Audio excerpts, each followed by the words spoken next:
Welcome to another deep dive today. We're going to be looking at U.S. presidential politics and economics. And we've got a pretty interesting mix of stuff to work through. A Deadspin article really takes a hard look at President Biden. And then some questions somebody had about the economy, maybe some woes there. We have an opinion piece from the American Thinker, offers a really unique take on the 2024 election. And then a couple of documents that analyze Biden's policies, especially compared to former President Trump. So I think this should be a really interesting conversation. It's quite a range, yeah, of different perspectives. Really shows how these topics are being thought about and debated in different corners. Okay, so let's jump in. The Deadspin article really doesn't hold back. It starts out with, Joe Biden is a doddering old mummy with a skull full of dumpster juice. So that's setting the tone right there. Yeah, I think what's interesting here is the satire. The author is using satire to critique Biden. And they're really focusing on what they see as cognitive decline. They even talk about moments from the 2020 debate where Biden seemed to struggle. Yeah, and you see some of those ideas, some of that language in the other sources as well. There are references to Biden as a stingy mobile mummy, that kind of thing. It definitely paints a certain picture, doesn't it? Makes you wonder how much of this is genuine concern about a president's age, fitness for office, and how much is just, the rough and tumble of political commentary. It's a good question. And, it's one that's come up throughout history, to be honest. I mean, if we look back, we've had presidents of all different ages, some who faced similar scrutiny as they got older. So it raises these really complex questions about leadership transitions, and about the balance between experience and fresh perspectives in politics. It really does. It makes you think about the challenges of governing effectively, over time, and how voters weigh those factors. Okay, so let's shift gears a bit. Let's talk about the economic questions and documents analyzing Biden's policies. We've got inflation, debt, job growth, kind of the whole spectrum of things that people think about when they think about economics. Yeah. So the document analyzing Biden's policies brings up inflation, under his presidency, and points out that the annualized inflation rate was significantly higher than under his predecessor. It also highlights the increase in federal debt during his time in office, which reached $35.8 trillion. Okay, so I guess the implication there is that there's a link between Biden's policies and these economic trends. But how do we interpret those numbers? Well, it's always tricky with economic indicators, right? They're complex. They rarely tell the whole story Right. on their own. So while these numbers do raise important questions about the impact of economic policies, it's not quite as simple as saying that one president is solely responsible for, economic conditions. You've always got multiple factors at play. That's a good point. It's easy to to get caught up in assigning blame or credit, but the reality is much more nuanced. Now, we also have some sources that directly compare Biden's economic policies to Trump's, right? So you've got, for example, Trump's Tax Cuts and Jobs Act, right, versus Biden's focus on infrastructure development. So what stands out to you when you look at these kind of contrasting approaches? Well, I think what's interesting is how they reflect differing economic philosophies, right? I mean, Trump's tax cuts, they were aimed at stimulating the economy through private sector growth. Whereas Biden's infrastructure investments were more focused on, public spending and job creation, but in specific sectors. It's kind of a classic debate, and the effects of each approach can be felt very differently by different segments of society. Yeah, it makes you think about the intended and unintended consequences of these large-scale economic policies. We've seen some pretty heated debates about the effectiveness of each approach. Speaking of debates, let's circle back to that American Thinker article for a second. The White House Mummy, again, pretty attention-grabbing title. Yeah, definitely. This piece is heavily satirical, and it argues rather provocatively that the best way to ensure a Trump victory in 2024 is to actually support Biden's candidacy. It kind of portrays Biden as this weak, easily manipulated figure controlled by others behind the scenes. It's an interesting take. It makes me curious. What do you make of this kind of political satire? Do you think it actually has any real influence on voters, or is it more about entertainment commentary? Well, satire can be a powerful tool, right? I mean, it often uses humor and exaggeration to highlight what the author sees as, flaws or hypocrisies in the political landscape. Whether it directly influences voters, I think that's debatable, but it definitely contributes to the wider conversation and how people perceive political figures. Yeah, it definitely adds a layer of complexity to how we interpret and analyze political messages. It reminds us to think critically, right, and to consider the intent behind the words. Okay, so let's dive into that document now, the one that outlines this hypothetical podcast comparing Biden and Trump for the 2024 election. Right. So this document, it provides a framework, really, for analyzing the potential rematch.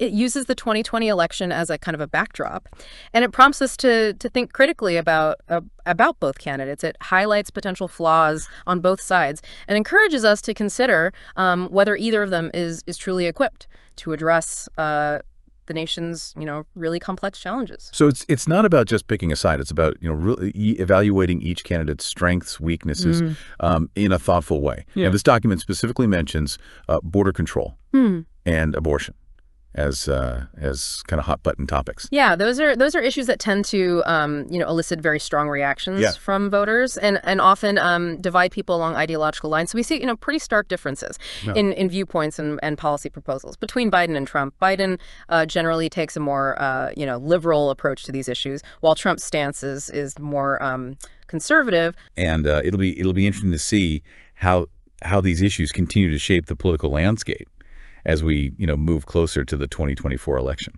Yeah, I think it's clear that those issues will continue to be really central to the political debate, and understanding the nuances of each candidate's position. I think it's crucial for voters as they make their decision. All right, I think we've covered a lot of ground here in part one of our deep dive. We've touched on concerns about Biden's age and cognitive abilities, delved into the complexities of his economic policies. Yeah. And we've started to unpack, some of the key issues that are shaping the 2024 election. Yeah. And we've seen how, satire and commentary kind of add another layer to understanding the political discourse surrounding these topics. Absolutely. So stay tuned for part two, where we'll continue this, this exploration of U.S. politics and economics, and see what other insights we can glean from these really diverse sources. One thing that really strikes me going through all this material is how these different sources, some serious analysis, some satire,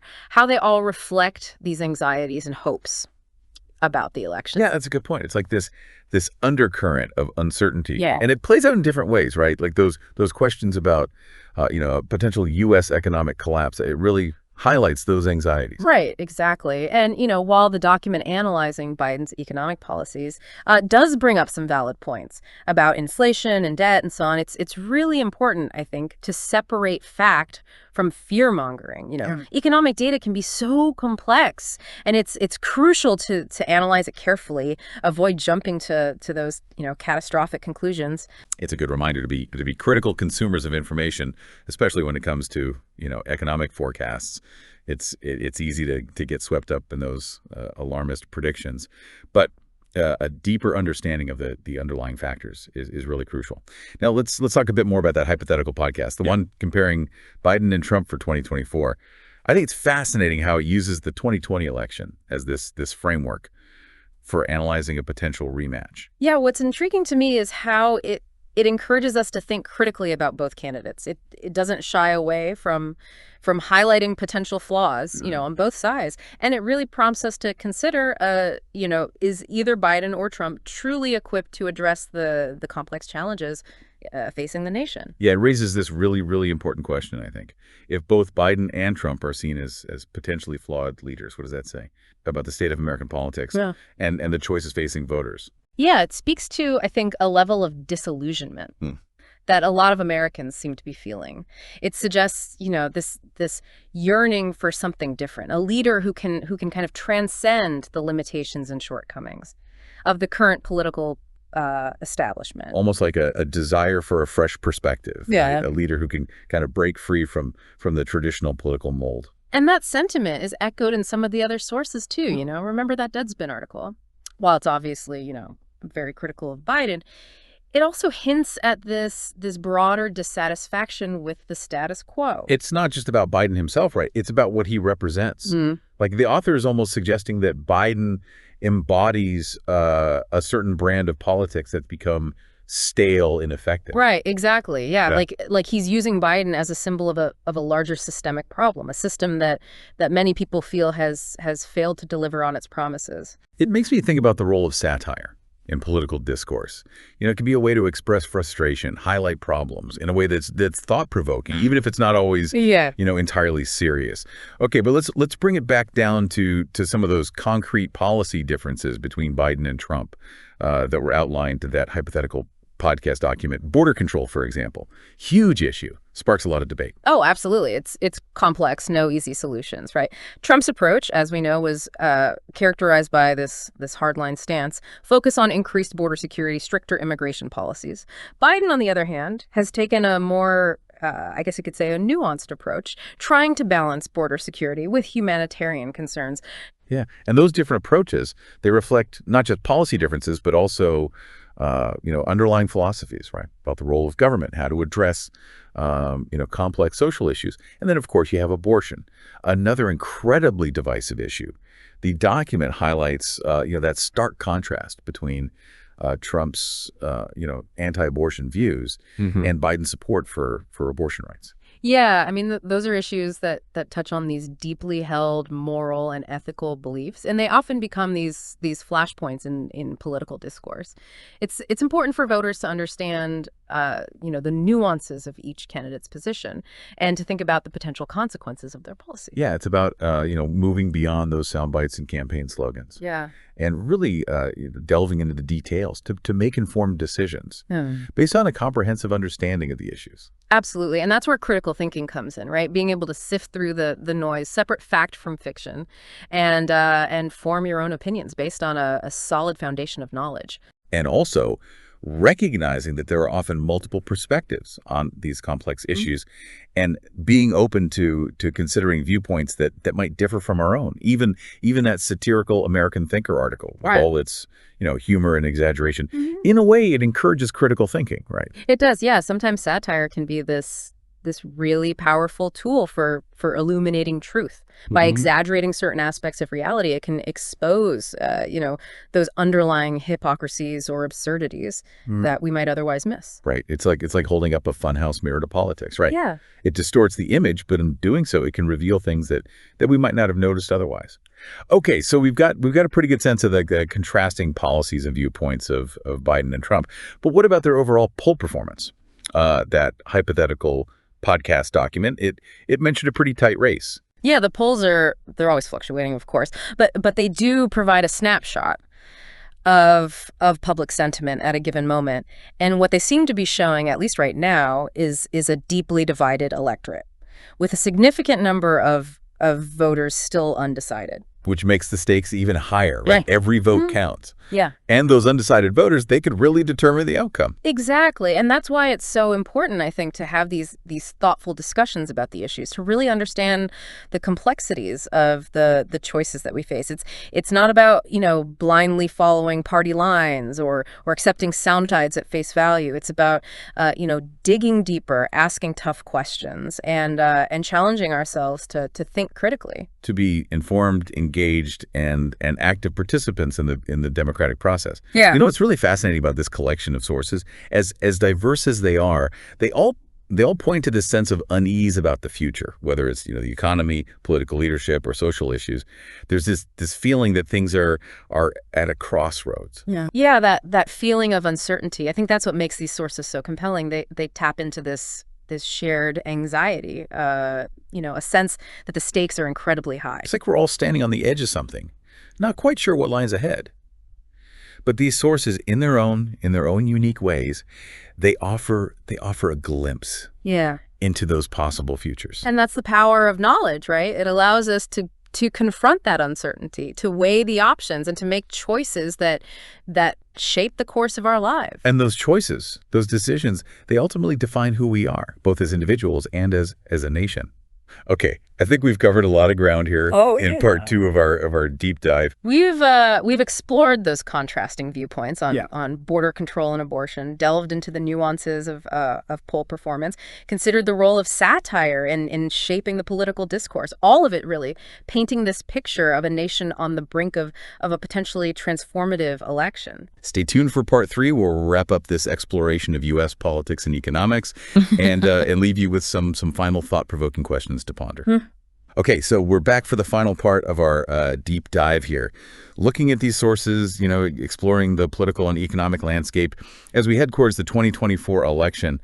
And one of the most striking things I think that we've encountered is this sense of disillusionment. Yeah. That seems to kind of permeate a lot of these perspectives. Yeah, it's really interesting how that disillusionment takes on different forms. We see it in the Deadspin article, this very sharp critique of Biden. We see it in the anxieties about a potential economic collapse. And even in the satirical approach of the American Thinker piece. Yeah, it's like each source is reflecting a different facet of this underlying unease, right? Like the Deadspin article is almost saying, look, we've tried this path before. It hasn't gotten us where we need to be. The questions about the economy. They tap into this fear that the system is failing the average person.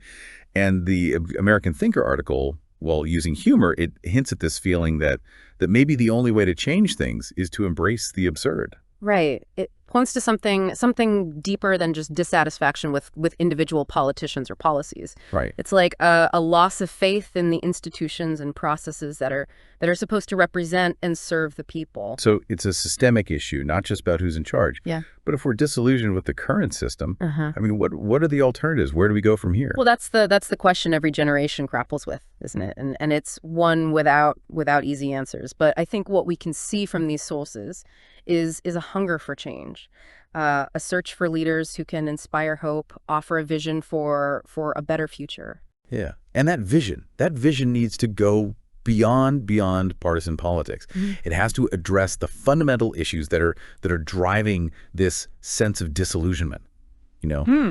Economic inequality, political corruption, social injustice, all of it. It's about creating a system that's truly fair and equitable, where everyone has a real chance to succeed, regardless of their background or their beliefs. What I find interesting is how even the sources that are critical or satirical can kind of point us toward positive change. Right. They force us to confront the problems, acknowledge the shortcomings, and then start imagining a different path forward. Yeah, it's as if they're saying, okay, we've identified what's wrong, now let's work together to fix it. Exactly, and that's where we as engaged citizens come in, right? It's not enough to just passively consume this information. We need to use it to fuel our own critical thinking, to spark meaningful conversations, and to take action in our own communities. It's about being informed, being engaged, and actively participating in shaping the future we want to see. Well said. So as we wrap up this deep dive, let's leave our listeners with a final question to consider. If both Biden and Trump represent, flawed systems of the past, what kind of leadership and vision do we need to navigate the challenges of the future? And what role can each of us play in bringing about that change? It's a question worth pondering, and it requires, I think, careful thought, honest reflection, and a willingness to engage in respectful dialogue with those who hold different perspectives. It's a question that'll stay with us long after this deep dive is over. So thanks for joining us on this journey, and keep those questions coming. Until next time, keep exploring, keep learning, and keep diving deep.